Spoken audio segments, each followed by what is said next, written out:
अगर कोई बच्चा नॉर्मल क्रॉप पे उगा हुआ राइस है, व्हीट है, वो खाता है तो उसके ब्रेन को क्या होता है? सबसे इम्पॉर्टेंट चीज़, आप में जब आयरन नहीं है तो आपको ब्रेन को ब्लड सर्कुलेशन नहीं हो रही है, आपकी ऑक्सीजन नहीं जा रही है उसकी। अगर जिंक नहीं है तो आपकी ग्रोथ ही रुक जाती है। स्टंट बच्चे जो पॉसिबल उनकी पोटेंशियल हाइट थी वहाँ पहुँच ही नहीं पाते हैं, मेंटली भी स्टंटेड रह जाते हैं। मुझे क्या इम्पैक्ट होगा now that I am a grown person? जैसे आपको आयरन डेफिशिएंसी होती है, सबसे पहले आपका फोकस चला जाता है, फिर फटीग आपको दिखेगा। 50 साल पहले अगर मेरे फादर या मेरे ग्रैंडफादर जब वो रोटी खाते थे उनको 56% जिंक मिलता था उससे, आज आधे से भी कम हो गया। ऐसे क्या हुआ कि जो 50 साल पहले रोटी थी वो न्यूट्रिशियस थी, आज नहीं है? अभी 40% सॉइल में इंडिया की जिंक डेफिशिएंसी है। दूसरी क्या है, सॉइल में जो लगता है सीड, पुरानी वैरायटीज में बहुत न्यूट्रिशन होता था, अब वाली वैरायटीज में न्यूट्रिशन नहीं है। तीसरी चोरी हो रही है आपकी फैक्ट्री लेवल पे। अब अगर आप देखोगे तो हमारा सब कुछ पैकेट में जा रहा है। अल्ट्रा प्रोसेस फूड में क्या होता है कि 30 से 40% न्यूट्रिएंट वहां चले जाते हैं। जो चौथी लास्ट चीज हुई वो हमारी प्लेट में, जो सबसे खतरनाक है। पहले अगर आप देखो ना, ह्यूमंस 6000 तरह के प्लांट खाते थे, आज अगर देखोगे तो 30 तरह के प्लांट हैं जो मेजर हमारे 70-80% हमारा खाना है। और अगर इंडिया की बात करो, 3 ही ऐसी क्रॉप्स हैं जो हमारी 70% कैलोरीज दे रही हैं, राइस, व्हीट, मेज। प्रॉब्लम क्या हो रही है सर? अगर आप देखोगे इंडिया में 57% बच्चे हैं जिनको अनीमिया है, 67% विमेन को अनीमिया है, 35% बच्चे हमारे यहाँ पे स्टंटेड हैं। ग्रोथ सिर्फ फिजिकल नहीं, उनकी मेंटल ग्रोथ भी नहीं हुई है। तो उसको फिक्स करने के 2 तरीके हो सकते हैं।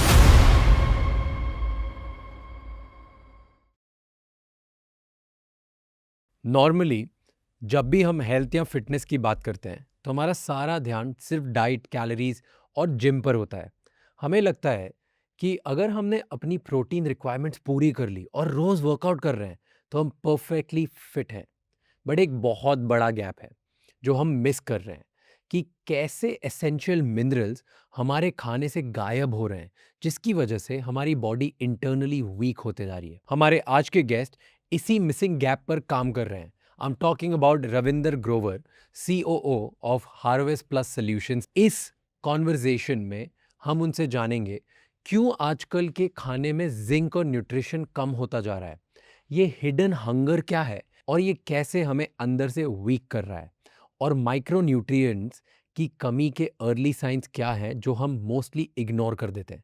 To know more about harvest plus solutions and the nutri Pathshala initiative, check the link in the description.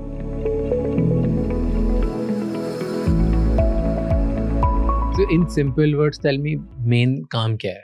सबसे पहले तो इंडिया में अभी क्या चल रहा है, हम लोगों 330 मिलियन टन हम फूड प्रोड्यूस कर रहे हैं आज की डेट में, और फूड टेस्टी भी है। हमने काफ़ी अच्छी प्रोसेसिंग कर ली, उसको चमका भी लिया, सुंदर भी दिखता है आजकल फूड, 10 मिनट में आ भी जाता है। तो मोटा मोटी फूड सिक्योर तो हम हैं। लेकिन एक जो सबसे बड़ी प्रॉब्लम चल रही है वो है daylight robbery, nutrition heist. हमारी प्लेट से जब हम जुम्बा कर रहे थे, जिम जा रहे थे, प्रोटीन शेक पी रहे थे, कोई पीछे से आया हमारी प्लेट से न्यूट्रिशन ही चोरी करके ले गया। तो वो एक सबसे बड़ी प्रॉब्लम है और वो हम ट्राई कर रहे हैं सॉल्व करने का। मैं ऐसे एग्जांपल देता हूँ आपको। 50 साल पहले अगर मेरे फादर या मेरे ग्रैंडफादर जब वो रोटी खाते थे उनको 56% जिंक मिलता था उससे,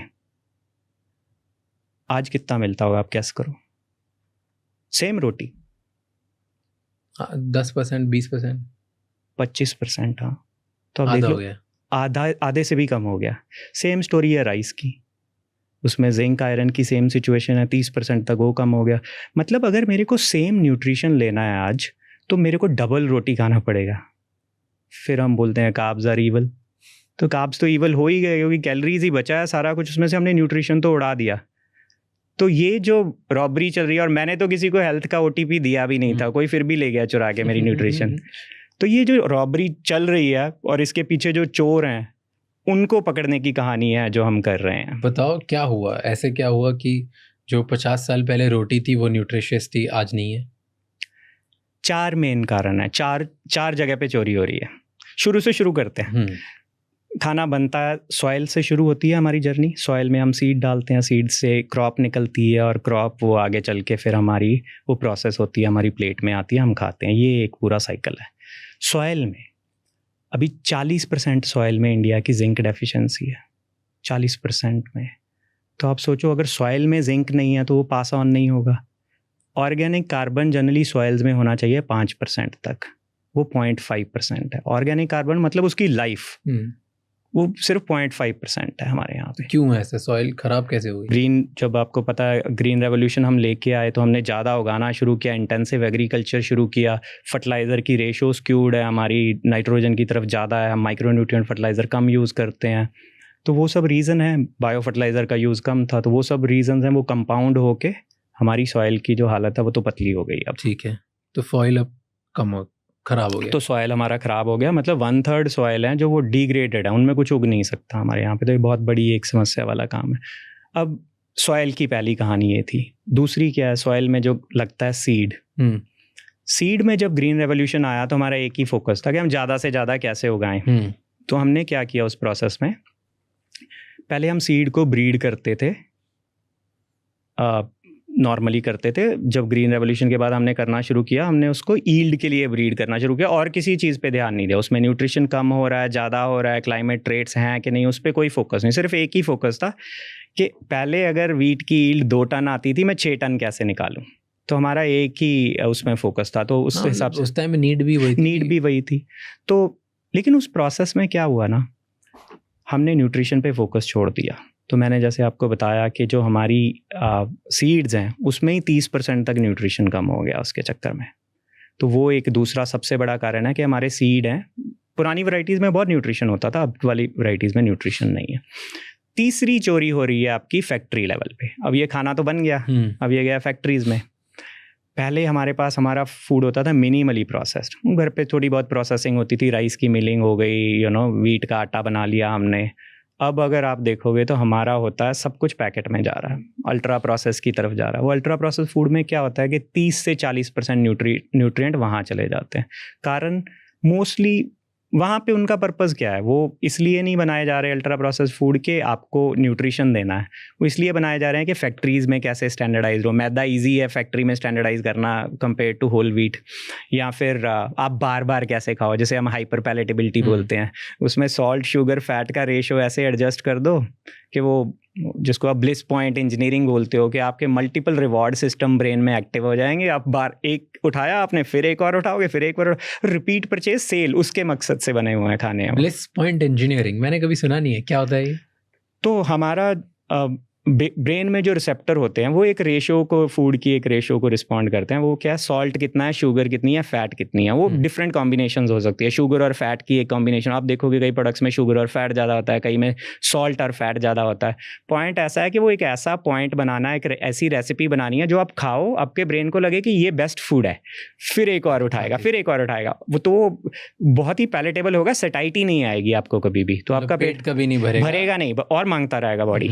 तो वो एक, तो वहाँ पे हमारी न्यूट्रिशन फिर चोरी हुई तीसरी जगह पे। ब्लिस पॉइंट इंजीनियरिंग बोलते हैं। तो ये सारी फूड कंपनीज करती हैं कुछ हद तक तो करते ही हैं। अगर आप अच्छा प्रोडक्ट भी बना रहे हो तो भी आपको करनी पड़ेगी, क्योंकि देखिए आप चूज़ किसके लिए करते हो प्रोडक्ट। तो हम लोग रियल वर्ल्ड में रहते हैं, वहाँ पे लोगों को टेस्टी तो लगवाना है आपको, लेकिन ये है कि कुछ कंपनियां इसके लिए करेंगी कि अच्छा प्रोडक्ट टेस्टी लगे, कुछ फिर ऐसा करेंगी कि प्रोडक्ट जैसा भी हो लेकिन टेस्टी लगना चाहिए। तो वो एक डिफरेंस है। अल्टीमेटली चाहेंगे सब ये कि इतना टेस्टी हो या कुछ इस तरीके का एडिक्टिव बन जाए कि भाई मेरी सेल होती रहे। हाँ, कार्डबोर्ड तो कोई नहीं खाएगा। हाँ तो अच्छा प्रोडक्ट तो बनाना पड़ेगा।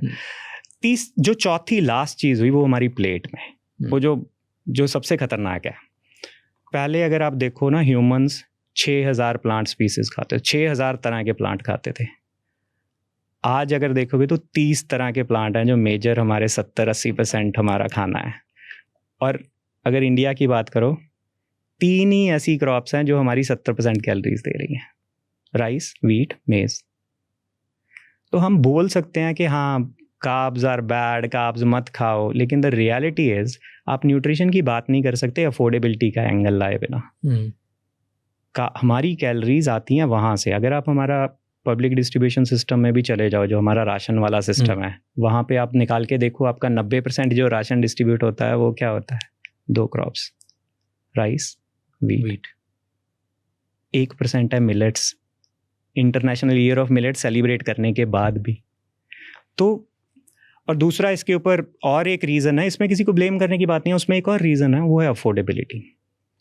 जैसे मैं सबको बोलता हूँ कि आप जो भी न्यूट्रिशन इंटरवेंशन आप प्रपोज करो, ये ध्यान में रख के करो कि वो 100 रुपये में 3 बार खाना खा लेगा उस इंटरवेंशन के बाद, क्योंकि ये हमारी रियलिटी है। 200 रुपया है हमारी डेली इनकम, और उसमें से भाड़ा देने के बाद, बाकी खर्चे करने के बाद 100 रुपया बचता है खाने के लिए पर पर्सन। तो जो बंदा बोल के गया था ना, Apple a day keeps the doctor away, उसको एप्पल का भाव नहीं पता था।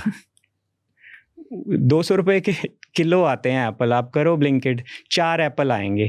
फैमिली ऑफ 4 कैसे अफोर्ड कर लेगा? उनके लिए एक ही है कि राइस खाना है, वीट खाना है। तो हमारी प्लेट में वो चोरी ऐसे होनी शुरू हुई कि पैसे, पहले हम जैसे 60s में हम 20% मिलेट्स होते थे हमारी प्लेट में, आज हम 5%। बाकी सारी चीज़ें भी गायब होनी शुरू हो गई, फर्मेंटेड फूड गायब होने शुरू हो गए, अचार चटनियाँ वो सब गायब हो रहे हैं धीरे धीरे। तो हमारी थाली जिसको बोलते थे रेनबो कलर्स हैं, वो अब सिंगल कलर हो गई है। तो ये 4 जगह पे ये जो चोरी हो रही है उसकी, वो है हमारी न्यूट्रिशन हाइज, जिसकी वजह से आज हम हैं जैसे हैं। प्रॉब्लम्स क्या हो रही है इससे? अब न्यूट्रिशन जो मेरे ग्रैंडफादर खाते थे, वो वाला न्यूट्रिशन मुझे नहीं मिल रहा, इससे प्रॉब्लम क्या हो रही है आज? What is the problem? इसी जो प्रॉब्लम हो रही है उसी को हम बोलते हैं हिडन हंगर। हिडन हंगर क्या होता है ये? हिडन हंगर ये होता है कि आप खाना खा रहे हो पूरा, आपका स्टमक फुल है, लेकिन आपकी बॉडी अभी भी डिप्राइव्ड है। मतलब पेट को खाना मिल गया लेकिन सेल्स क्रेव कर रहे हैं। जिंक की डेफिशिएंसी, आयरन की डेफिशिएंसी, प्रोटीन की डेफिशिएंसी। तो ये जो डेफिशिएंसीज हैं, कैलोरी इनटेक हमारी पूरी है, हम खा रहे हैं क्योंकि वहाँ से तो कैलोरीज आ ही रही हैं जो हम खाना खा रहे हैं, लेकिन ये नहीं है। उसका रिजल्ट क्या है? अगर आप देखोगे इंडिया में 57% बच्चे हैं जिनको अनीमिया है। 57%। हम लोग चंद्रयान बना रहे हैं। 67% विमेन को अनीमिया है। मतलब अगर हमारे ऑफिस में 3 लेडीज़ हैं तो उनमें 2 को अनीमिया है, और लोगों को वो पता भी नहीं चलता जब तक उसके एडवांस सिम्टम्स आते हैं, और इसलिए इसको हिडन हंगर बोला जाता है। तो ये सबसे बड़ी प्रॉब्लम है, और ये सिर्फ हेल्थ की प्रॉब्लम नहीं है, ये तो बहुत बड़ा इकोनॉमिक लॉस है। कंट्रीज़ 12% तक उनकी जीडीपी स्पेंड कर रहे हैं इसको फाइट करने में, लॉस हो रहा है। आपके अगर यंग बंदे, हम डेमोग्राफिक एडवांटेज की बात करते हैं, डिविडेंड की बात करते हैं कि इंडिया आगे चल के हमारी यंग जनरेशन यंग होगी तो हमें डिविडेंड मिलेगा। अगर सोचो वो बच्चे बीमार हैं तो वो तो डेमोग्राफिक डिविडेंड डेमोग्राफिक पेनल्टी में बदल जाने वाला है। तो वो सबसे बड़ा एक प्रॉब्लम यही हो रहा है हमें कि जो हिडन हंगर है ये बहुत वाइड स्प्रेड है, और ये दिखती भी नहीं है। लोगों को लगता है कि हमने खाना खा लिया, हम सेटिस्फाइड हैं, तो अच्छा चल रहा है, लेकिन ये प्रॉब्लम है। और उससे प्रैक्टिकल इम्पैक्ट ये आता है, जिंक की डेफिशिएंसी की वजह से बच्चे स्टंटेड रह जाते हैं, ग्रोथ नहीं होती। 35% बच्चे हमारे यहाँ पे स्टंटेड हैं। स्टंटेड मतलब ग्रोथ सिर्फ फिजिकल नहीं, उनकी मेंटल ग्रोथ भी नहीं हुई है। तो उनमें से कितनों ने क्रिकेटर बनना था, इन्फ्लुएंसर बनना था, पॉडकास्टर्स बनना था, तो हमने एक फेयर चांस ही नहीं दिया उनको। कोई वो मेंटली स्टंटेड रह गए इसकी वजह से, जिंक की डेफिशिएंसी की वजह से। आयरन की डेफिशिएंसी आपको बताया, ब्रेन के लिए बहुत ज़रूरी है। आयरन जैसे हमारी फ़ोन की बैटरी होती है वैसा है आयरन। अगर आयरन नहीं मिला तो ब्लड को ऑक्सीजन नहीं जा रही ब्रेन को, आप फोकस नहीं कर पाओगे, आपकी कॉग्निटिव डेवलपमेंट नहीं होगी। तो बच्चे फोकस नहीं कर पाते हैं, बच्चों की मेंटल ग्रोथ नहीं होती है, आयरन की डेफिशिएंसी की वजह से एनीमिया हो जाता है उनको।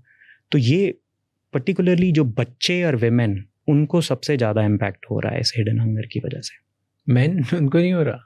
नहीं, मेन को होता है, बट क्योंकि विमेन को because of their biology they tend to lose blood, तो जो एनीमिया है उनको ज़्यादा इम्पैक्ट करता है। दे गो थ्रू प्रेगनेंसी, और बच्चों को इसलिए क्योंकि ग्रोथ स्टेजेस पे ये बहुत ही हार्मफुल है, ये परमानेंट डैमेज करके चला जाता है। तो फिक्स दिस? 2 तरीके हैं इसको फिक्स करने के। अब कोई भी, ये तो हम मान रहे हैं कि फूड सिस्टम तो हमारा टूटा हुआ है, बिखरा हुआ है। अब इसको फिक्स करने के 2 तरीके हो सकते हैं। एक तो आप इसको रिपेयर कर सकते हो एक्सटर्नल कुछ लेके आके, जैसे हम करने की कोशिश करते हैं। हम दूध में विटामिन ए या डी सिंथेटिकली हम डाल रहे हैं, जिसे फोर्टिफिकेशन बोलते हैं। सॉल्ट में हमने आयोडाइन डाला। दूसरा, आप जो गोली खाओ, सप्लीमेंट्स। बट इसको कैसे फिक्स करोगे? पूरे देश का जो आप बोल रहे हो क्रॉप है उसको बेटर बनाओगे, उसको रिपेयर करोगे, उसको फिक्स करोगे, कैसे फिक्स करते हैं? सो मैंने बोला कि जो हमने बात की रिपेयर करने वाली पॉइंट की, राइट, कि हम सप्लीमेंट्स लेके आ सकते हैं, फोर्टिफिकेशन लेके आ सकते हैं। क्या होता है फोर्टिफिकेशन? फोर्टिफिकेशन जैसे हमने फूड में प्री मिक्सेस ऐड कर दिए, मिल्क में जैसे हम विटामिन ए और विटामिन डी हम प्रोसेसिंग की स्टेज पे ही ऐड कर देते हैं। लोग दूध पीते हैं तो उनको विटामिन ए विटामिन डी मिल जाता है। अगेन एक तरह का सिंथेटिक प्रोडक्ट है और आप फिर उसमें रेकरिंग कॉस्ट है, आपको हर बार जब आप कर रहे हो तो आपको ऐड करना पड़ रहा है। एक और अप्रोच है जिस पे हम काम करते हैं, वो अप्रोच डिफरेंट है, वो हीलिंग पे काम करती है। एक रिपेयर हो सकती थी, एक हीलिंग हो सकती थी। हीलिंग क्या होती है? अब जैसे हमारी भगवत गीता में लिखा हुआ है कि internal transformation is the core principle. True. तो मैं बहुत सारी चीज़ों से फाइट कर सकता हूँ, मैं अगर इंटरनली ट्रांसफॉर्म हो जाऊँ। तो हमारे सीड में एक ऐसी पॉसिबिलिटी है कि हम सीड को ही हमारे इंटरनली ट्रांसफॉर्म कर सकते हैं।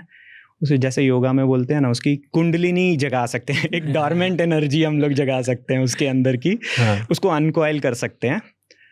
तो बेसिकली सीड का ही हम सॉफ्टवेयर अपग्रेड कर देंगे, ताकि जब वो सीड है, सीड से आपका जो क्रॉप आई, क्रॉप में न्यूट्रिशन है, वो ऑटोमेटिकली पूरे फूड सिस्टम में फ्लो। एक बार आपने ऐसे सीड बना लिए तो वो सालों साल कंटिन्यू करते हैं। तो लो कॉस्ट है इस अप्रोच को। तो इसका एक थोड़ा सा भारी सा नाम है बायोफोर्टिफिकेशन। ओके। मतलब नाम बड़ा डरावना है क्योंकि साइंटिस्ट ने रखा है, लेकिन कॉन्सेप्ट बड़ा सिंपल है। कॉन्सेप्ट ये है कि जैसे हम बात कर रहे थे कि जो पुराने सीड होते थे, पुरानी क्रॉप्स होती थी, उनमें तो न्यूट्रिशन था। आज वाली क्रॉप से 2 गुना, कई उससे भी पुरानी वैरायटीज में 3 गुना भी न्यूट्रिशन था। आज वाली वैरायटी में क्या है, ईल्ड है। अब मैं ये दोनों को लेके आता हूँ और इनकी शादी करवा देता हूँ। ओके। पुराने वाला और नया, पुराने वाला और नए वाला, इन दोनों की शादी करवा दी। अब इनके बच्चे हुए, उनमें से कुछ बच्चों में थोड़ी ईल्ड बढ़ जाएगी, थोड़ी न्यूट्रिशन बढ़ जाएगी, मिक्सिंग शुरू हो गई नेचुरली। तो ऐसा 7-8 साल तक करते रहते हैं साइंटिस्ट। और 7-8 साल के बाद आपको एक ऐसी वैरायटी मिल जाती है, एक ऐसा बच्चा मिल जाता है जो न्यूट्रिशन में भी आगे है और ईल्ड में भी आगे। तो वो होते हैं ना कुछ बच्चे, पढ़ने में भी आगे, शरारत में भी आगे, सब चीज़ में आगे, स्पोर्ट्स में भी आगे। तो वैसे बच्चे मिल जाते हैं, ऑलराउंडर्स। तो वो कॉन्सेप्ट है biofortification. But you said 2 things. First कि 7-8 साल तक कराना, तो मतलब लॉन्ग प्रोसेस होगी। बायोफोर्टिफिकेशन करने के लिए 8-10 साल लगेंगे, that is one. Second is इतनी बार कराओगे, ढूंढोगे, मिक्स करोगे तो पैसे भी ज़्यादा लगेंगे। तो फिर जब इतना महंगा हो जाएगा तो कोई अगेन अफोर्डेबिलिटी वाली बात is out of the park. So biofortification उतना महंगा नहीं है। उसका कारण एक ऐसा है कि आपको सिस्टम कॉस्ट देखनी होती है। आप बाकी अप्रोचेस में क्या है, आप खर्चा करते हो हर बार। बायोफोर्टिफिकेशन में आपको खर्चा करना है रिसर्च लेवल पे। And the good part is, ये बायोफोर्टिफिकेशन कोई स्टार्टअप आइडिया नहीं है, कोई फ्रिंज साइंस नहीं है, आज का आइडिया नहीं है। ये 30 साल से इसके ऊपर रिसर्च चल रही है और 30 साल में 400 से ज़्यादा वैरायटीज़ ऑलरेडी 40 कंट्री में रिलीज हो चुकी हैं। तो हमारे पास टेक्नोलॉजी ऑलरेडी है। हमने ऐसी वैरायटीज़ बिल्ड कर ली हैं। जैसे इंडिया में जिंक व्हीट है, आयरन रिच बाजरा है, आयरन रिच चावल है। ICR ने, जो हमारा नेशनल एग्रीकल्चर रिसर्च सिस्टम है, उसने 120 वैरायटीज़ रिलीज़ की हैं बायोफोर्टिफाइड क्रॉप्स की। तो ये ऑलरेडी हो रहा है। एन एवरेज से कितना महंगा होता है? कुछ भी महंगा नहीं होता, क्योंकि इसमें कोई एडिशनल खर्चा नहीं है। फार्मर को कोई भी नई प्रैक्टिस फॉलो नहीं करनी पड़ती। जैसे वो अपना खाना उगाते हैं, जैसे अपना वो दूसरे बीज उगाते हैं, सेम प्राइस पे बीज मिलता है उनको, और कोई नई चीज़ उनको उसमें करनी। बीज, नॉर्मल बीज और बायोफोर्टिफाइड बीज तो डिफरेंस होगा ना? वो तो वैरायटी है एक तरह की। बट महंगे पैसे नहीं, वो महंगे नहीं है, वो सेम प्राइस पे है। तो फिर कौन इसका कॉस्ट भर रहा है? इसका कॉस्ट तो भरा जा चुका है। ये इस खाने का बिल ऑलरेडी पे हो चुका है। ये इस बायोफोर्टिफिकेशन में ऑलरेडी $500 बिलियन इन्वेस्ट हुए हैं। इसकी बैक स्टोरी बताता हूँ। 90s में एक इकोनॉमिस्ट थे, डॉक्टर हॉवर्थ बुइस। ओके। स्टैनफोर्ड के पास आउट थे।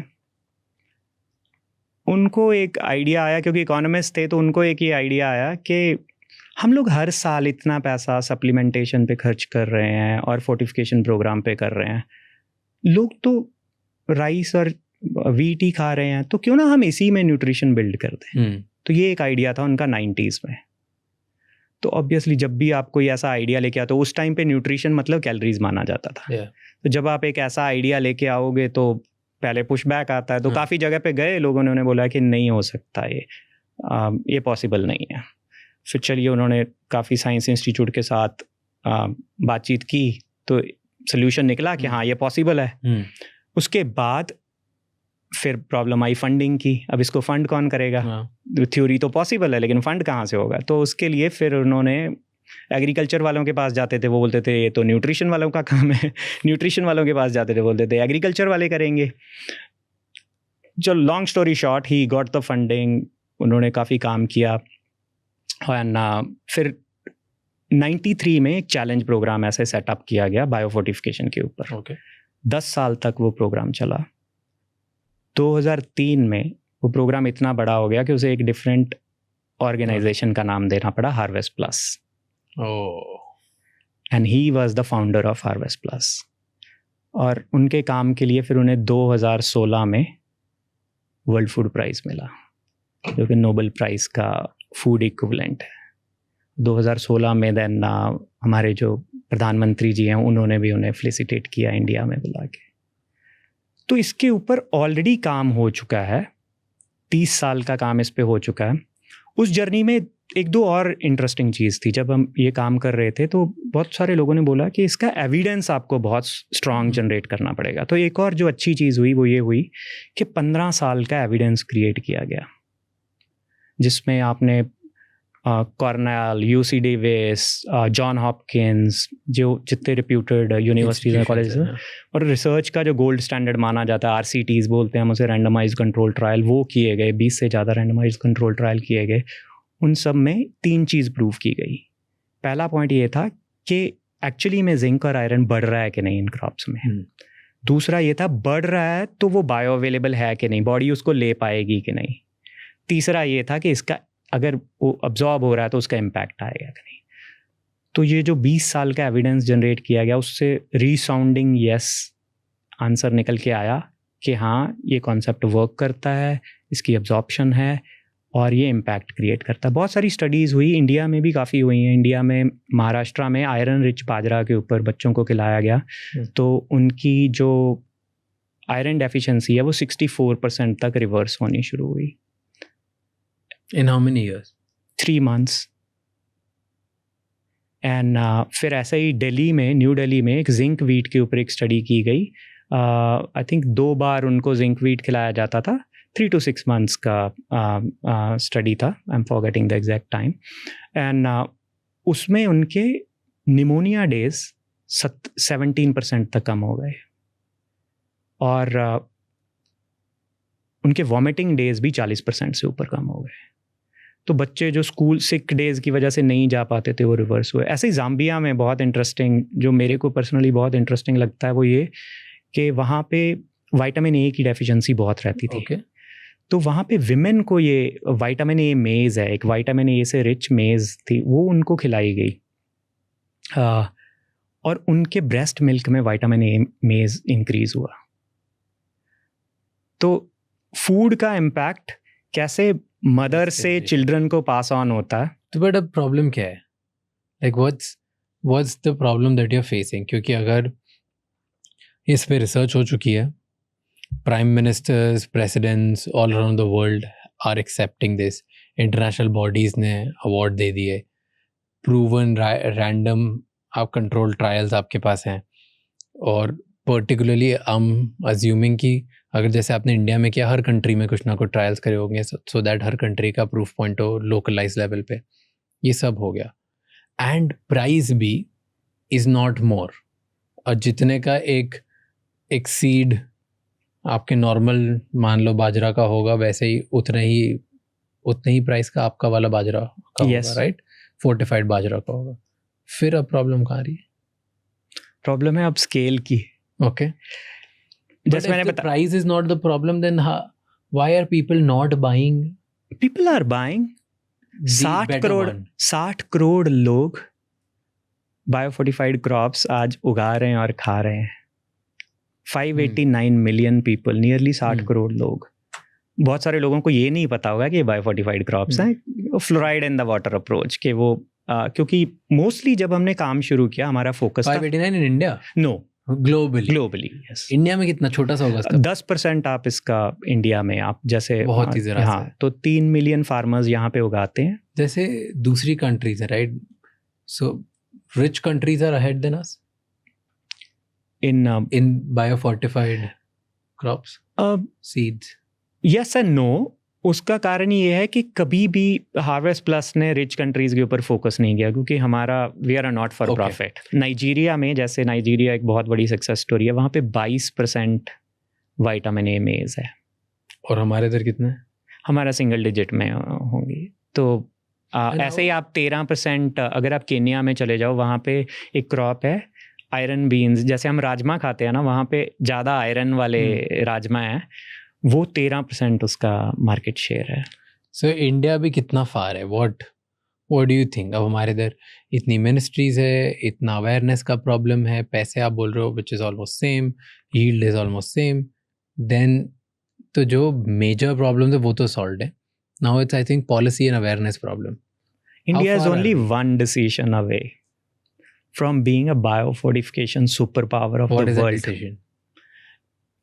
Give 10% incentive to the farmers for growing biofortified varieties over the normal varieties. Who will pay the cost for the 10%? अगर आप देखो, आप 4% GDP लूज कर रहे हो, उससे बहुत कम होगा जो आप इस पे खर्चा करोगे.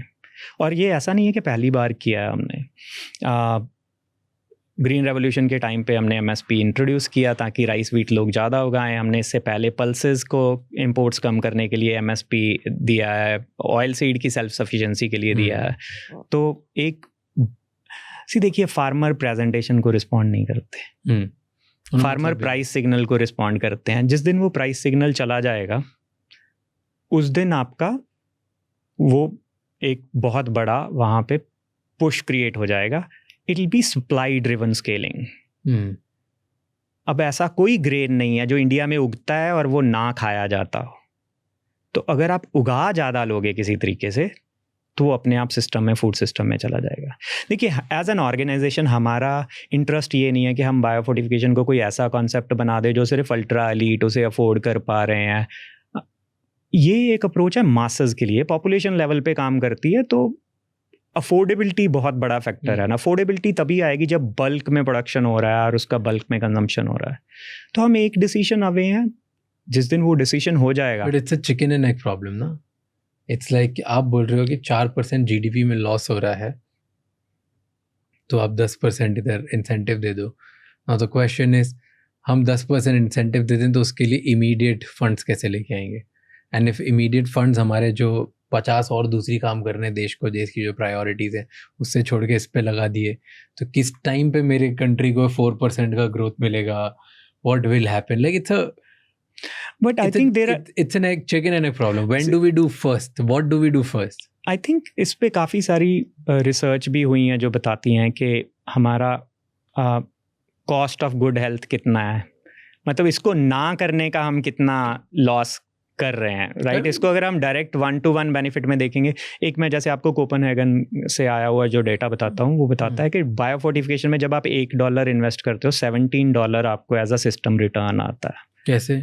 और आपकी प्रोडक्टिविटी में, आपका जो हेल्थ एक्सपेंसेस जो आप कर रहे हो, लोगों को प्रोटेक्शन प्रोवाइड करने में, वो सब खर्चे कम होके आपको $17 तक, आपको 17 टाइम्स आप उसको रिटर्न आती है, सिस्टम रिटर्न आती है. एक्सप्लेन एक सिंपल लैंग्वेज में. अगर कोई बच्चा है, वो बच्चा नॉर्मल सीड खाता है, नॉर्मल क्रॉप से उगा हुआ जो आपका राइस है, वीट है, वो खाता है, राइट, जिसमें कोई न्यूट्रिएंट्स नहीं है, और वो आज ख़राब हो चुके हैं, तो उसके ब्रेन को क्या होता है? क्या डेफिशिएंसी आ जाती है जिसकी वजह से उसका ब्रेन डेवलप नहीं हो पाता, या उसकी ग्रोथ में क्या प्रॉब्लम आती है? सबसे इम्पॉर्टेंट चीज़, पहले आयरन की बात करते हैं. जब आयरन की डेफिशिएंसी होती है, आयरन मैंने आपको बताया वो है हमारे फ़ोन की बैटरी. वो ऑक्सीजन लेके जाता है ब्रेन तक. आप में जब आयरन नहीं है तो आपको ब्रेन को ब्लड सर्कुलेशन नहीं हो रही है, आपकी ऑक्सीजन नहीं जा रही है उसकी. और ब्रेन, जो ग्रोइंग ब्रेन है वो न्यूट्रिशन हंग्री मशीन होती है। 2% उसका वेट होता है हमारी बॉडी का, लेकिन 20% वो एनर्जी खा रहा होता है। तो उस टाइम पे उसके ग्रोथ ईयर्स में अगर ये डेफिशिएंसी है तो कॉग्निटिव डेवलपमेंट बहुत सीरियसली इम्पैक्ट होता है आयरन में। दूसरा जो इम्पॉर्टेंट, थिंकिंग एबिलिटी, फोकस नहीं कर पाते हैं बच्चे, तो वो परमानेंट, एक आपने सोची उसकी लर्निंग आउटकम्स चेंज कर दी और वो साल उसके डिसाइड करते हैं वो आगे जाके क्या बनना था, तो आपने उसका फ्यूचर चेंज कर दिया एक सही टाइम पे उसे न्यूट्रिशन नहीं देके। जिंक है जो वो हमारे वाईफाई जैसा है, वो बहुत सारे ऐप चलाता है हमारी बॉडी में। वाईफाई नहीं है तो ऐप बंद हो जाएंगे, या नेटवर्क समझिए, तो नेटवर्क नहीं है तो ऐप सारे बंद हो जाएंगे। ऐप कौन कौन से? इम्यूनिटी सबसे बड़ा कंपोनेंट जिंक लेके आता है इम्यूनिटी का। आपको याद होगा जब कोविड हुआ था, बाकी सब दवाई लिखी जाती थी, साथ में एक जिंकोवेट की टैबलेट लिखी जाती थी, क्योंकि zinc is needed for building your immunity. सबसे बड़ा वो ऐप जो हमारी बॉडी में चला रहा है। फिर जिंक ग्रोथ का ऐप चलाता है। अगर जिंक नहीं है तो आपकी ग्रोथ ही रुक जाती है, स्टंटिंग हो जाती है। जैसे हमने देखा 35% बच्चे अपनी नेचुरल जो पॉसिबल उनकी पोटेंशियल हाइट थी वहाँ पहुँच ही नहीं पाते हैं, मेंटली भी स्टंटेड रह जाते हैं, कॉग्निटिवली नहीं डेवलप हो पाते हैं। तो इम्यूनिटी आपकी वहाँ से आती है, ग्रोथ वैसी आती है। अब आपका स्किन, मतलब जिंक के तो हज़ारों फैक्टर्स हैं जिसके ऊपर वो काम करता है। स्किन, आपकी स्किन की प्रॉब्लम्स आपको जो होती हैं, diarrhoea is associated with zinc deficiency, तो वो पर्टिकुलरली बच्चों को बहुत लेवल पे इम्पैक्ट करती है जिंक डेफिशिएंसी। तो वो जो उसको नॉर्मल अपॉर्चुनिटी मिलनी थी to grow, to become something in life, if there are nutrition deficiency, वो सीरियसली इम्पैक्ट होती हैं। ओके, and मुझे क्या impact होगा now that I'm a grown person? So like I said, all those apps you also need, right? You need to glow, you need to grow, you need to have immunity. So all those things same rules apply, but मेरी growth stunt नहीं होगी ना अब तो, जितना होना। हाँ, वो आपको उतना इम्पैक्ट नहीं होगा उस पर, क्योंकि आप वो ग्रोथ स्टेज से बाहर हो। बट आपको जिंक की जो बाकी के सारे इम्पैक्ट हैं जो जिंक लेके आता है, वो बेनिफिट्स आपको नहीं मिलेंगे।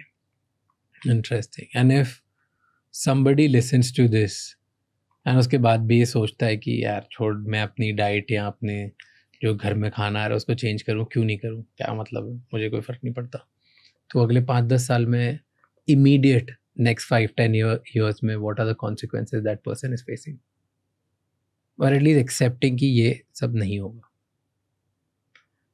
जैसे आपको बताया, बहुत वाइटल माइक्रोन्यूट्रिएंट्स हैं ये, और ये इनको आप अटेंशन नहीं पे कर रहे हो तो आप जैसे आपको आयरन डेफिशिएंसी होती है तो आपको सबसे पहले आपका फोकस सबसे पहले आपका चला जाता है। फिर फटीग आपको दिखेगा, वो बैटरी वाला ही कंडीशन है। जैसे आपकी बैटरी डाउन हुई, आप सारी चीज़ें, आपका मूड भी चला जाता है। और अगर जो आज के लोगों के लिए रेलेवेंट है कि आप you can never be happy without micronutrients, क्योंकि सेरोटोनिन, डोपामाइन, ये सब माइक्रोन्यूट्रिएंट्स नहीं लेके आने हैं। तो आप मोटिवेशनल वीडियो देख के नहीं आप हैप्पी हो सकते, आपको माइक्रोन्यूट्रिएंट्स लाने ही पड़ेंगे बॉडी में। तो और जिंक के मैंने आपको बताया कि ये जो सारे की ऐप्स हैं इनका प्रीकर्सर है। इनफैक्ट आप जो प्रोटीन भी खाते हो, प्रोटीन के 2 बहुत ही जिगरी दोस्त हैं, जिंक एंड आयरन। प्रोटीन भी खाते हो तो वो भी मेटाबोलाइज नहीं होता बॉडी में अगर जिंक एंड आयरन नहीं है। तो वो तीनों ही जिगरी दोस्त हैं एक दूसरे के, वो अदर वे राउंड भी वर्क करता है। अगर जिंक एंड आयरन आप खा रहे हो, प्रोटीन नहीं है, तो अब्जॉर्प्शन नहीं होती उनकी भी।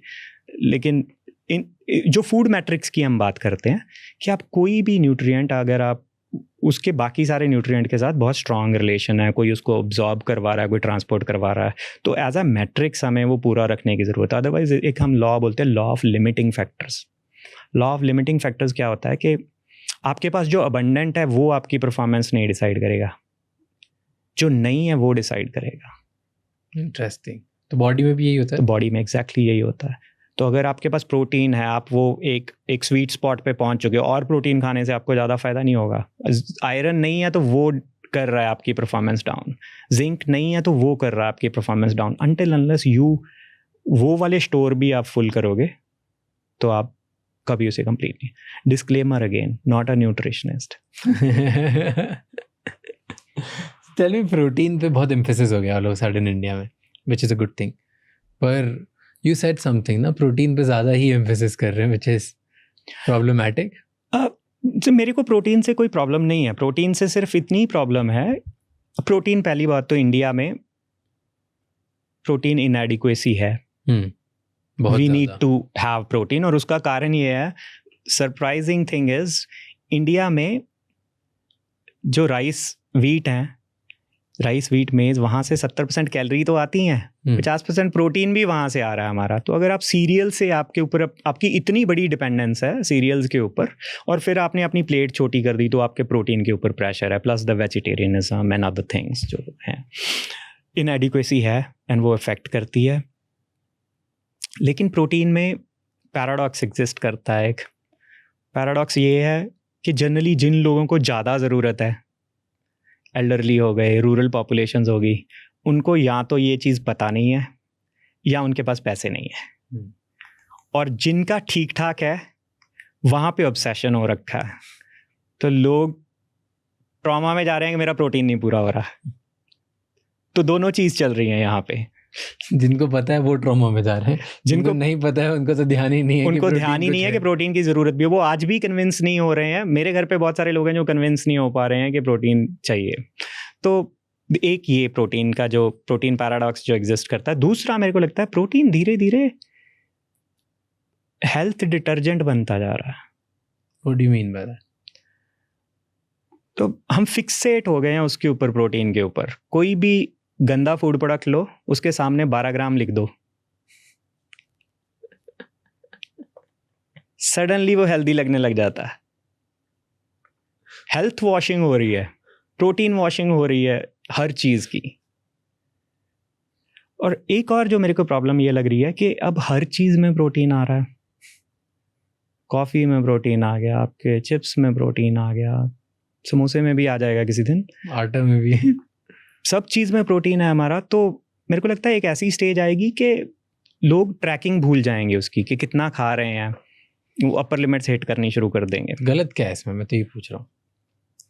तो कितना कोई भी खा लो, मतलब उसके बाद भी एट दिस पॉइंट इंडिया की डाइट ऐसी है that it's very difficult to overdose it. हाँ, but it's expensive. You are flushing your money also out. एक लिमिट के बाद उसकी यूटिलाइजेशन भी है. कर रहे हैं जो कर सकते हैं. हाँ, वो वहाँ पे वो चीज़ सेंस, मतलब आई एम श्योर जो चॉकलेट से लेके आटा से लेके सब ही प्रोटीन खा रहे हैं, they are the ones who can afford it, let them. हाँ, अगर आप सिर्फ प्रोटीन खा रहे हो तो probably it might not be correct. Because देखिए, प्रोटीन अगेन मैंने बोला था, न्यूट्रिशन तो ऑर्केस्ट्रा है. वहाँ पे तो एक न्यूट्रिएंट पे आप फिक्सेट तो नहीं कर सकते. आपके पास एक अभिषेक शर्मा है, बहुत एक्सप्लोसिव बैट्समैन है, आप उसके भरोसे तो सिर्फ वर्ल्ड कप नहीं जीत सकते. आपको संजू सैमसन भी चाहिए, आपको हार्दिक पांड्या भी चाहिए, आपको बुमराह भी चाहिए.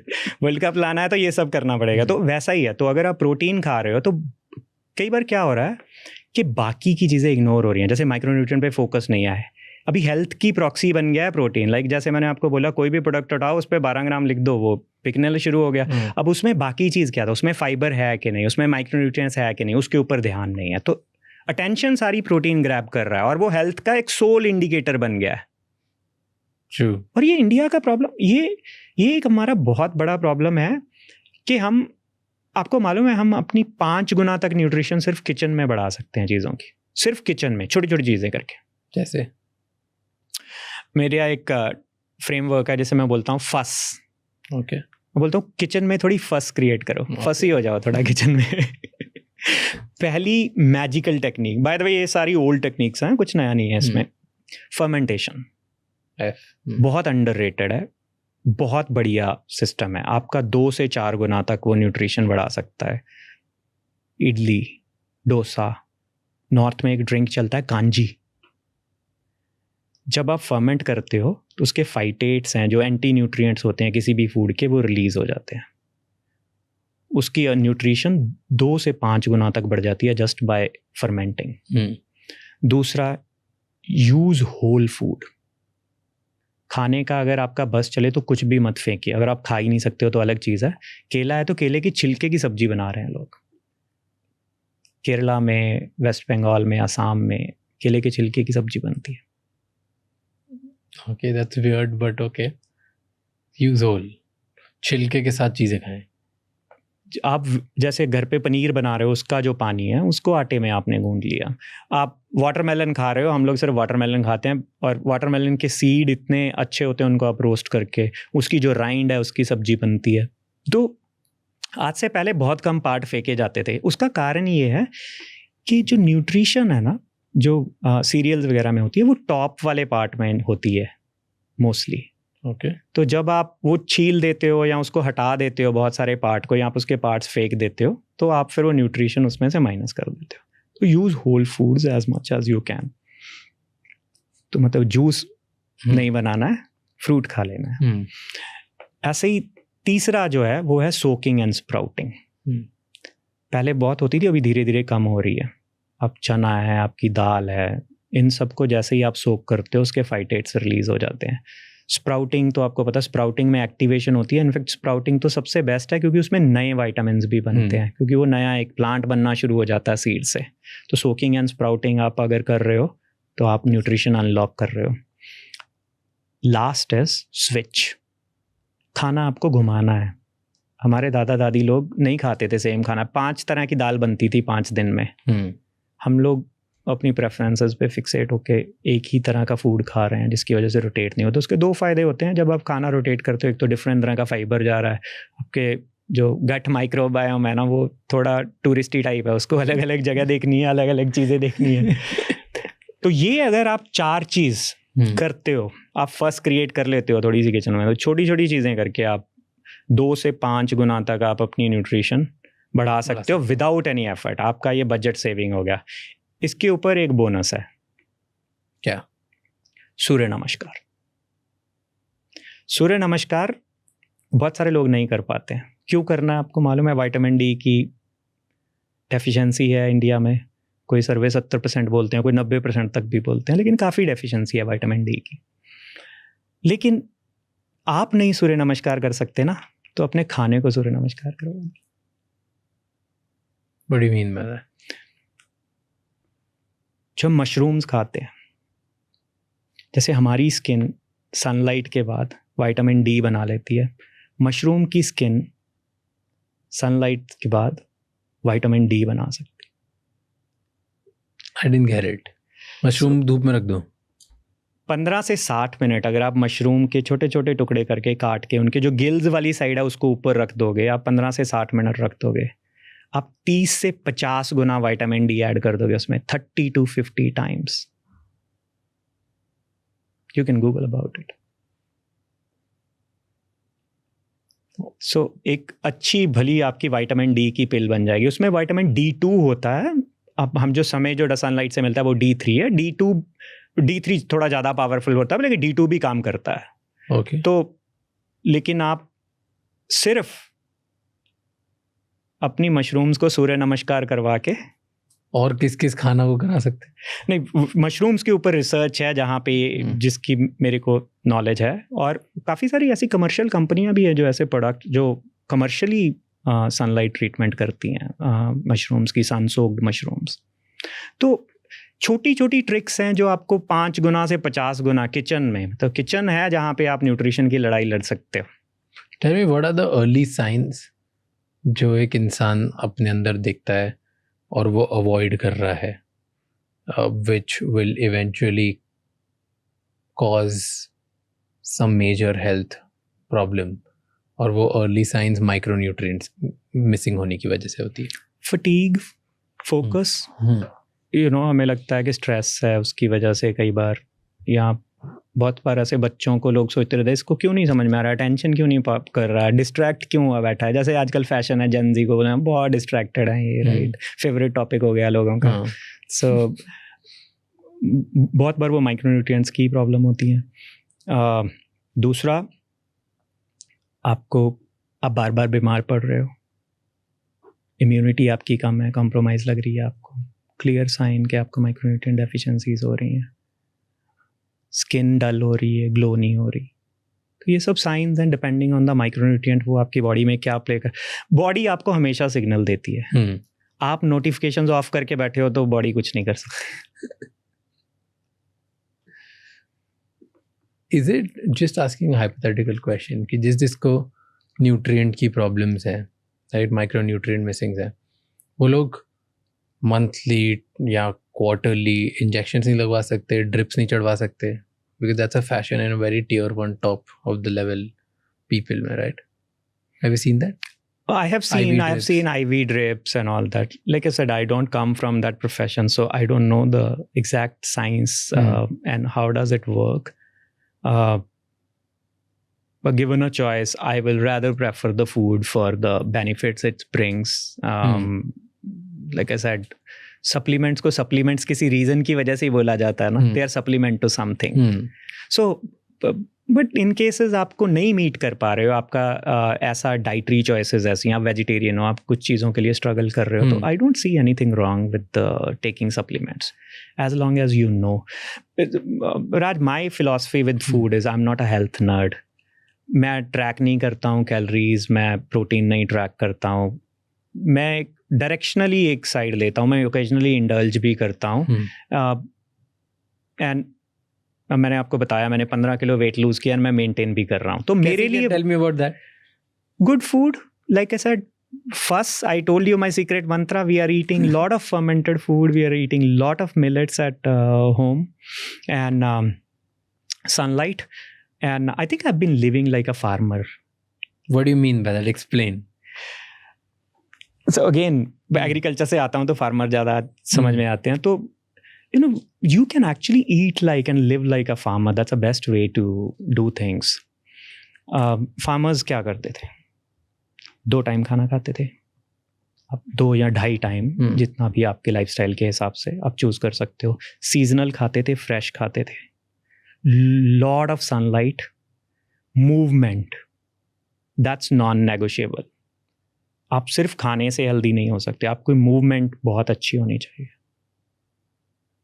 स्ट्रेस, आज की दिन में अगर आप आपका घर खुला छोड़ के नहीं जा सकते, फार्मर अपनी फसल खेत में छोड़ के सो जाता है. सो जाता है वो, जहाँ पे पेस्ट भी घूम रहे हैं, जहाँ पे जानवर भी घूम रहे हैं, बारिश भी है, सब कुछ. तो वो इतनी अच्छा जो स्ट्रेस मैनेज करने का उनका एबिलिटी. तो if you can, you should live like a farmer. I am not saying कि उनके जितना खाना शुरू कर दो अगर आप सेडेंटरी लाइफस्टाइल कर रहे हो, पर there's a lot that you can pick from. But ये कैसे हो सकता है, this stress where a lot of people don't care about what's going on in life the way probably according to you what farmer is doing. सो गए वहीं पे, उनको कोई फर्क ही नहीं पड़ रहा. Which can be true for a lot of farmers. It is true for a lot of farmers. I think again this is also a community way of living, जहाँ पे आपको बहुत सारी assurances हैं. आप एक बड़े फैमिली में और बड़े परिवार में रह रहे थे, which becomes your support system. We are getting into nuclear families, जहाँ पे you are on your own.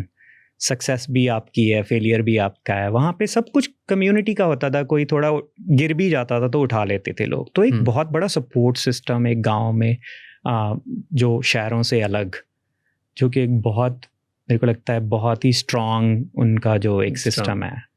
And I think that is a main cause कि वहाँ पे स्ट्रेस लोगों को कम होता है, क्योंकि वहाँ पे लॉस होता है तो विलेज का लॉस है. यू नो, लोग मतलब किसी की लड़की है तो वो पूरे गांव की लड़की है, वो शादियाँ करवा देते हैं लोग ऐसे एक दूसरे के लिए. मतलब they contribute, they believe in that system of community. So do you still go to your village? I do. You do? Have you seen? कम जाना होता है, बट मैं कोशिश करता हूँ. हमारा एक छोटा सा वहाँ पे एक लैंड पार्सल है अभी. तो nice, you go there. I go there. Right. So when you go there, have you seen कि वहाँ पर लोग लैब मेड सीड्स लेने के लिए बहुत इजीली रेडी होते हैं? But these are not lab made seeds. Okay. So isn't it like some way? No, these are not lab made seeds at all. ये बहुत important आपने पूछा. बायोफोर्टिफिकेशन सदियों से फार्मर खुद कर रहे हैं. प्लांट ब्रीडिंग जो बायोफोर्टिफिकेशन होती है वो कन्वेंशनल ब्रीडिंग से होती है. ये जो शादी करवाने वाला सिस्टम है ये फार्मर करते हैं. आप साइंटिस्ट तो अभी करना शुरू किए, ये सदियों से फार्मर करते हैं. मैं चलो आपको एक एग्जांपल बताता हूँ. गाजर का हलवा खाते हो? हाँ. कौन सा? ऑरेंज गाजर. ऑरेंज ही होता है ना हलवा. वाइट हलवा होना था आपका अगर ये प्लांट ब्रीड नहीं हुए होते. गाजर हमेशा कभी भी ऑरेंज नहीं होती थी. गाजर होती थी ब्लैक, येलो, वाइट. ऑरेंज होती थी थोड़ी, बहुत कम होती थी, लेकिन मोस्टली ये कलर की गाजर होती थी. मतलब एकदम ही orange, like reddish orange. 16th century में क्या हुआ, डच फार्मर्स ने येलो जो कैरेट्स थी उनको ब्रीड करना शुरू किया, ऑरेंज कैरेट्स बनानी शुरू की। उसका कारण ये था कि जो ऑरेंज वाली कैरेट्स थी वो मीठी होती थी, एक तो बीटा कैरोटीन होता था उनमें, यूनिफॉर्म होती थी और ईल्ड भी उनकी ज़्यादा होती थी। जो सेम कॉन्सेप्ट जो हम आज बायोफोर्टिफिकेशन के लिए करने के लिए सोच रहे हैं, उन्होंने उन्हें ब्रीड करना शुरू किया। 2 रीज़न उसके बताते हैं, एक तो ये था, दूसरा रीज़न थोड़ा पॉलिटिकल है, लेकिन दैट शोज़ के पॉलिटिक्स भी कितना इंपॉर्टेंट रोल प्ले करती है। तो वहाँ पे विलियम ऑफ ऑरेंज उनके एक नेशनल हीरो थे, जो आई थिंक जब स्पेन के साथ उनका रिवॉल्ट हुआ था तो उसमें उन्होंने बहुत पार्टिसिपेट किया था। उनको ट्रिब्यूट देने के लिए गाजरों को ऑरेंज किया गया। वो अब डच का नेशनल कलर भी ऑरेंज। सो ये गाजर बनी ऑरेंज, एक तो ये ट्रेट्स की वजह से, दूसरा वो उसको ऑरेंज बनाना चाहते थे विलियम ऑफ ऑरेंज का। तो लॉन्ग स्टोरी शॉर्ट, नाउ आपको कहाँ आप इतने सालों से जो गाजर खा रहे हो वो ये इसी प्रोसेस से बन के आई है, जो फार्मर्स ने उनको सिलेक्ट कर करके गाजर को आपकी ऑरेंज कर दिया। अब इसकी एक और इंटरेस्टिंग चीज़ है कि वो जो काली गाजर थी ना, अब वो वापस आ रही है।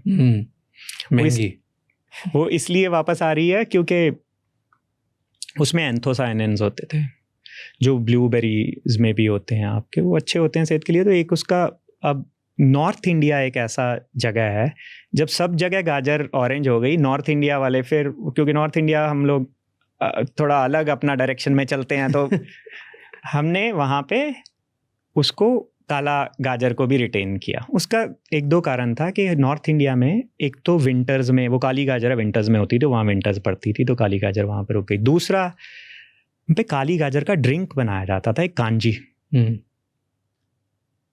और वो ड्रिंक तो जो ऑरेंज गाजर थी उसको खाने के लिए यूज़ किया जाता, काली गाजर को ड्रिंक के लिए किया। तो आपको कांजी आज भी नॉर्थ इंडिया में मिलेगा, और कांजी आपको और उसकी वजह से काली गाजर अभी भी रिटेन्ड है वहाँ पे। पर जो ऑरेंज गाजर है उसको खाने में प्रॉब्लम है?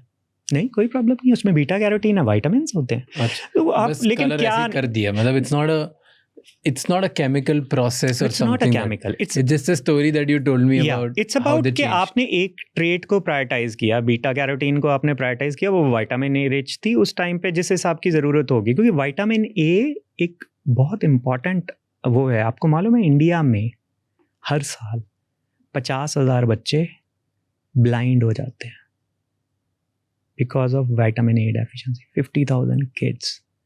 शुरू होता है नाइट ब्लाइंडनेस से।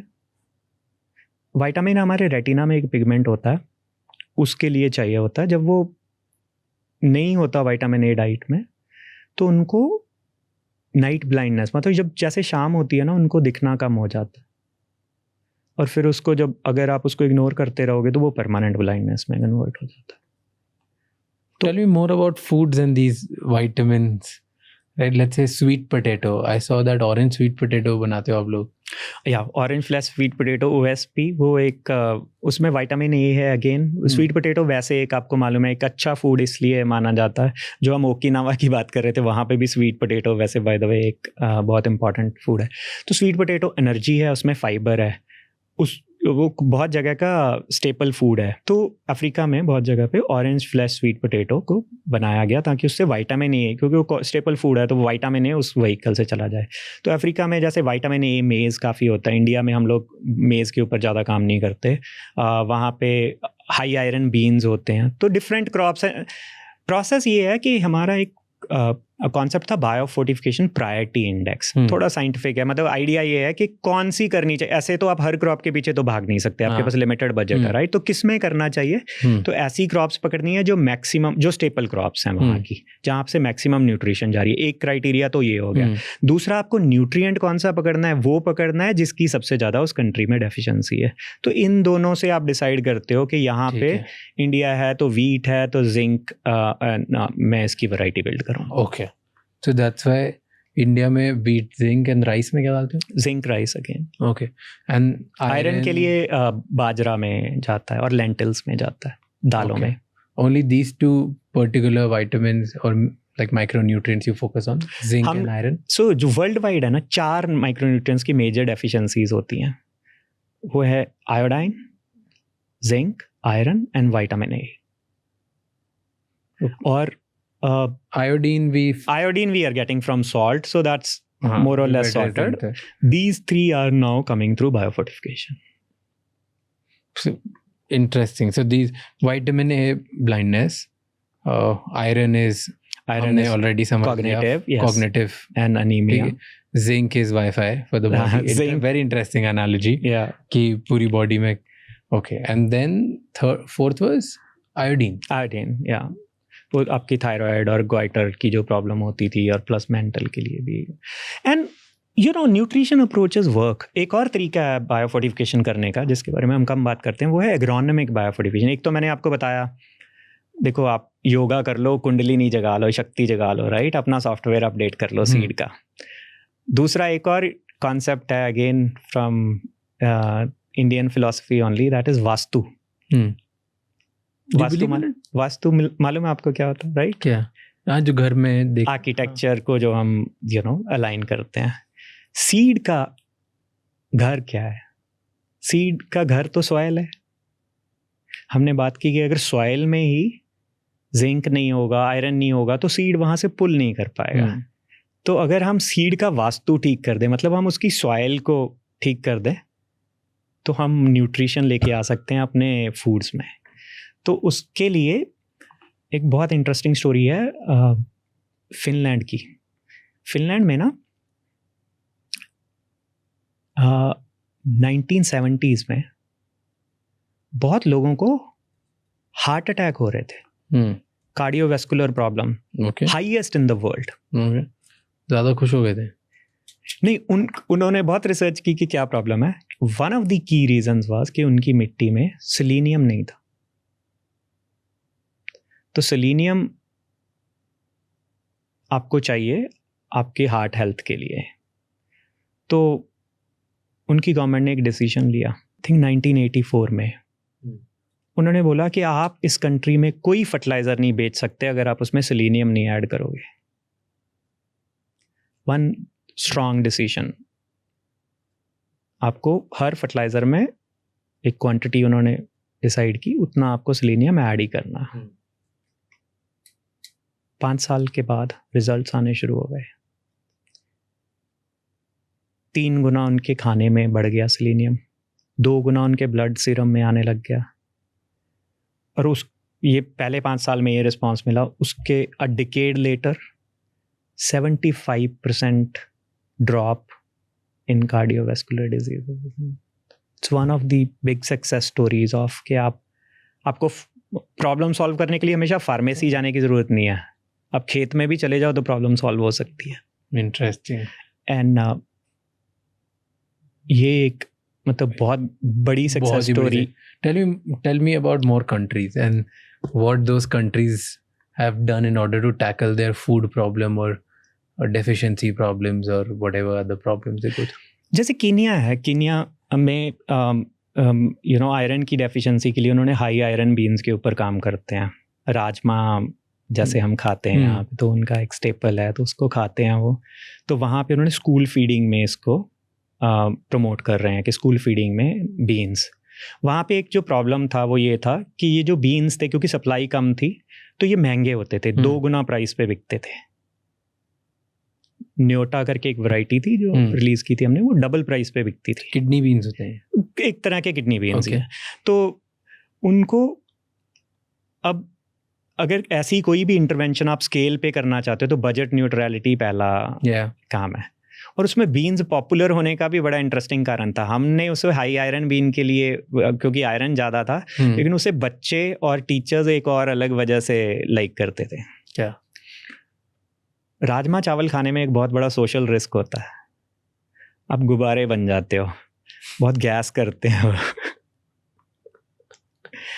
तो flatulence was one of the big problems in the beans. तो ये अनइंटेंडेड था.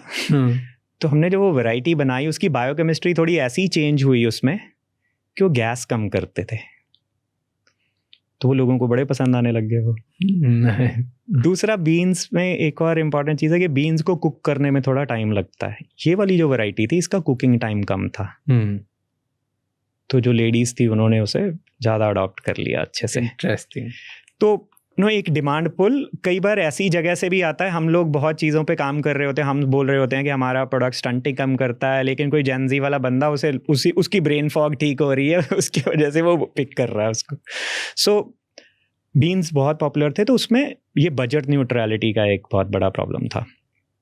तो फिर हमने उसमें थोड़ी डी बॉटलनेकिंग की, वहाँ पे एग्रीकल्चर यूनिवर्सिटी के साथ काम किया, जो सीड का सिस्टम था उसको ठीक किया, एंड फास्ट फॉरवर्ड 2 years उसकी बजट न्यूट्रलिटी, न्योटा बीन्स नॉर्मल बीन्स के प्राइस पे बिकने लग गए। तो वो एक स्कूल के लिए, अब उसमें बहुत सारी ऑर्गेनाइजेशंस लगी हुई हैं उस इनोवेशन को स्केल करने के लिए, बिकॉज वो बच्चों के लिए एक बहुत अच्छी इनोवेशन है। Interesting. Tell me, how can we help everybody who's listening to this conversation? How can we help in making sure that nutrient-rich food everybody starts eating much faster than what probably you must have projected? Because it's good for our country, it's good for ourselves, it's good for our families. I think power तो सारी communication में ही है। Communication is needed. पहली चीज़ तो आप ये कर सकते हो कि मेरे 15 लाख बच्चे जो प्रॉब्ली ये देखेंगे, उनको आप शाउट आउट दे सकते हो कि you are the future, eat well. So दूसरा, मैं जैसे न्यूट्री पाठशाला का बता रहा था ना, उसमें एक बहुत इंटरेस्टिंग कंपोनेंट है, न्यूट्री बडीज़ बोलते हैं हम। तो ये जो स्कूल्स में हम काम करते हैं, वहाँ पे एक कॉलेजेस के एग्रीकल्चर, फूड साइंस या न्यूट्रिशन कॉलेजेस के स्टूडेंट्स वो एज वॉलंटियर्स वहाँ पे आते हैं, हम उन्हें ट्रेन करते हैं, फिर वो करीब 20 घंटे इन बच्चों के साथ स्पेंड करते हैं। बच्चों के साथ क्या हो रहा था ना, हम लोग ये पेरेंट्स से नहीं सुनना चाहते, ये अंकल टाइप लोगों से, हम जैसे लोगों से नहीं सुनना चाह रहे, ये अपने एल्डर सिबलिंग की फिर भी सुन लेते हैं क्योंकि जनरेशन गैप कम है। तो हमने शुरू में बड़ा स्ट्रगल करते थे इनको समझाने की, लेकिन वो उनके फेस से पता चल जाता है कि रिसेप्शन नहीं है। फिर हमने इस पे थोड़ा सोचा कि कैसे किया जा सकता है। टीचर्स को तो ऑफ कोर्स हम ट्रेन करते हैं, लेकिन टीचर्स के साथ अलग तरह का रिलेशनशिप है, वो सुनना है लेकिन घर जाके फिर नहीं करना है वो। लेकिन जब ये न्यूट्री बडीज़ का हम एक कॉन्सेप्ट लेके आए, तो ये जो बच्चे थे, ये स्कूल्स में जाके इन्होंने पूरा न्यूट्रिशन को गेमीफाई किया, उनको सिखा रहे हैं कि क्यों मिलेट्स खाना है एक अच्छे एंटरटेनिंग वे में, वो जो ड्रिंक्स पी रहे हैं उसमें कितनी शुगर है, ये सारी चीज़ें उनको सिखाते हैं। तो न्यूट्री बडीज़ एक हमारा कोर, एक स्पाइन बन गया है हमारे प्रोग्राम का। तो बच्चे सेम एज के वही जो या तो फाइनल ईयर में है या ग्रेजुएट किए हैं इन कॉलेजेस से, वो एक एज अ वॉलंटियर एक्सरसाइज वो करते हैं। तो एक और चीज़ जो हम कर सकते हैं कि ऐसे और भी, we need, like I told you, Gen Z is going to fix this system. I am so positive about it. This is the smartest generation that we could have ever got. So you need more of them to join you? We need more of the Gen Z to take the lead, to ask questions. See, हमारे time में क्या होता था, someone said कि glucose biscuit healthy है, हमने मान लिया। किसी ने बोल दिया कि ये वाला ड्रिंक हेल्दी है, हमने मान लिया। हमें जो बोला गया हम मान लेते थे। ये वाली वो जनरेशन है जो दे फ्लिप द पैकेट, पीछे पड़ते हैं, दबा के क्वेश्चन पूछते हैं, और क्रिएटर्स भी हैं। अगर नहीं कुछ समझ में आया तो फिर फाउंडर को ले भी जाते हैं कॉर्नर में, 6 घंटे में सीधा भी कर देते हैं। So this generation is the very powerful generation. And interesting चीज़ ये है कि हमने देखा कि अर्बन में लोग पूछ रहे हैं, लेबल पढ़ रहे हैं, और Gen Z is getting more inclined toward the natural label, जहाँ पे natural nutrition आता है। तो I have a hope कि जहाँ पे फूड सिस्टम को फिक्स करने की बात आएगी, वहाँ पे Gen Z will have a huge role to play. All they need to do is just start asking question. कहाँ गई मेरी nutrition? Give it back. You have no right to take it away from my plate. True. And what's next for you? Where do you see yourself going forward? अभी तो I'm thinking we dreamt small. Okay. We would have had bigger dreams. जब doctor Howarth Bush ने शुरू किया था, उनका dream था कि 1 बिलियन लोगों को हम पहुंचेंगे 2030 में। We're already at now 589 million. So I think वो हम कर लेंगे। तो वो अब छोटा लगने लग गया है वो सपना। I think there's a lot of work to do. What's your biggest fear? मेरा biggest fear is someone destroying this innovation by making wrong claims. Explain करो उसको. तो ऐसा होता है जब प्रोटीन भी आए थे तो बहुत गुड इंटेंट के साथ आए थे. We had a need and then we saw all kind of things, right? There are people who come and make claims which are not fully scientific, and then that start hurting the category at some point of time. And this happens with any science. And my second fear is we have started celebrating storytelling more than science. And that's something that worries me. जैसे मैं बहुत लोगों को पूछता हूँ कि इस century के 5 टॉप एंटरप्रेन्योर के नाम बताओ. बताओ क्या बताते हैं लोग, आंसर क्या देते हैं? तो common, Jeff Bezos, your Mark Zuckerberg, the usual suspects, right? Elon Musk, Bill Gates and Steve Jobs. And then मेरा सेकंड क्वेश्चन होता है, अच्छा इस सेंचुरी के 5 साइंटिस्ट के नाम बताओ. And generally there is silence.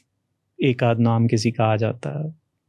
और यही क्वेश्चन मैं इंडिया के लिए पूछता हूँ. तो इंडिया में भी लोग नाम बता देते हैं, अदानी, अंबानी, तो लोगों को पता रहते हैं. फिर मैं पूछता हूँ 5 इंडियन साइंटिस्ट के नाम बताओ, तो बहुत rarely, I think the last memory people have is doctor Kalam. बहुत कम लोग बता पाते हैं K-Sivan के बारे में, रतन लाल के बारे में, गगनदीप कंग के बारे में. पता ही नहीं लोगों. Because we don't celebrate science. We celebrate storytelling more. आप अगर देखोगे हमारा इनोवेशन इकोसिस्टम, हम 80,000 पेटेंट सिर्फ फाइल करते हैं साल के. चाइना करता है 16 लाख, 15 लाख. तो वो डिफरेंस कहाँ से आता है? वो डिफरेंस आता है कि आप साइंस को कितना, इनोवेशन को कितना प्रायोरिटाइज कर सकते हो. आप हमारा एज अ कंट्री अगर R&D स्पेंड भी देखोगे 0.67%. Countries like south Korea, Israel 5% तक स्पेंड करती हैं. और प्राइवेट सेक्टर में भी वही है. प्राइवेट सेक्टर में अगर आप देखोगे हम लोग 2% से नीचे हमारा R&D स्पेंड होता है. मार्केटिंग बजट पता कितना है? कुछ केसेस में 40% तक भी चला गया, 18%. सोचो जो इंजन है, गाड़ी है हमारे पास बहुत सुंदर मेटालिक पेंट, इंजन नहीं है उसमें. तो we are making beautiful cars with no engine. That's my biggest worry. A country like us has to prioritize science and prioritize innovation. Marketing is not bad, but then you can't market if you don't have an idea, if you don't have an innovation. अगर कल को business चले जाएंगे, शायद growth चली जाएगी हमारी, लेकिन साइंस नहीं होगी तो सिविलाइजेशन नहीं होगी. So I think people need to celebrate science more. Interesting. Tell me one last question. Fill in the blank. Okay. India will not be able to grow if dash. India will not be able to go if we don't stop the nutrition heist. But वो तो चारों level पे. You said जो nutrition heist है, soil level पे, crop level पे, factory level पे, and then फिर प्लेट लेवल पे, राइट? तो आप क्रॉप लेवल एड्रेस कर रहे हो, सॉइल वाला कैसे करेंगे, फैक्ट्री वाले को कैसे समझाएंगे, प्लेट में आने के बाद क्या करेंगे? आई थिंक प्लेट का तो हमने डिस्कस किया कि there's lot of awareness that's needed about that's coming good. Slowly. That's coming. Factory level पे is consumer. Factories are like Aladdin का चिराग. जो कंज्यूमर मांगेगा वो वही देगा. आप जब उनसे टेस्ट मांग रहे हो तो आपको टेस्ट दे रहे हैं. जिस दिन आप न्यूट्रिशन मांगनी शुरू कर दोगे तो वो न्यूट्रिशन वो झक मार के ढूंढ के लाएंगे बायोफोर्टिफाइड वैरायटियाँ अपने इंग्रेडिएंट्स में डालने के लिए. And mark my words, biofortification is going to be the biggest category in next 5 years. My estimate is it's going to be $20 billion in India alone. And if we play it right, India has an opportunity to become the affordable nutrition hub. इतना खाना हम बनाते हैं यहाँ पे. We have all the pieces. India 2-3 चीज़ों में innovations में जो बहुत अच्छा करा. One is seed system. The seed systems in India are really strong. So that's the basic piece that you need for biofortification. Your captive consumption is large. And third, आपके पास problem है. So you have the customer, you have the context, you have the capacity. ये 3 C चाहिए होते हैं. हमारी consulting में तो यही पढ़ाया गया था. So I think we have all the basics to reach there. To answer your question, law of limiting factors. आप किसी को नहीं छोड़ सकते. आपको चारों खाने चित करने पड़ेंगे. Soil, we need to fix it. If our soils are dead, we are doomed. Seed, we are doing through biofortification. Factories, the consumers, Gen Z has to play a huge role. Ask questions. Keep flipping the packet. से कि मेरे को आगे celebrity की कौन सी photo लगी है वो नहीं इंपॉर्टेंट, पीछे साइंस बताओ और लेबल बताओ, ये 2 चीज बताओ. And then kitchen is very much in our hands. Perfect. Well, thank you so much, sir. Thank you. It was a pretty straight conversation. It's been such a long time where I've had this kind of straightforward conversation where I don't have things to ask. I just wanted to just understand and see and hear you what about the things that you were talking about. And it was incredible to hear that. In fact, I really like what you're doing. So all the best to you as well, and kudos. Thank you so much for this conversation. Thank you very much. And like I said, thank you for inviting an agriculturist. I think you're the first agriculturist we've had on the podcast now. So the folks back in Punjab Agriculture University and manage, by the way, agribusiness MBA exists. Thank you so much ये episode and तक देखने के लिए. अब आपको 3 चीज़ें करनी है. नंबर 1, अभी इस चैनल को सब्सक्राइब कर लो, क्योंकि जितना आप सब्सक्राइब करोगे उतने ही बेहतर हम गेस्ट ला पाएंगे आपके लिए. नंबर 2, प्लीज़ कमेंट में हमें बताइए कि हमने क्या गलत किया और क्या अच्छा किया, ताकि उस फीडबैक से हम सीख सकें और आपके लिए और बेहतर एक्सपीरियंस क्रिएट कर सकें. एंड नंबर 3, ये एपिसोड किसी एक इंसान के साथ ज़रूर शेयर करना, क्योंकि एक कॉन्वर्सेशन इनफ होती है किसी की ज़िंदगी चेंज करने के लिए. I'll see you next time. Until then, keep figuring out.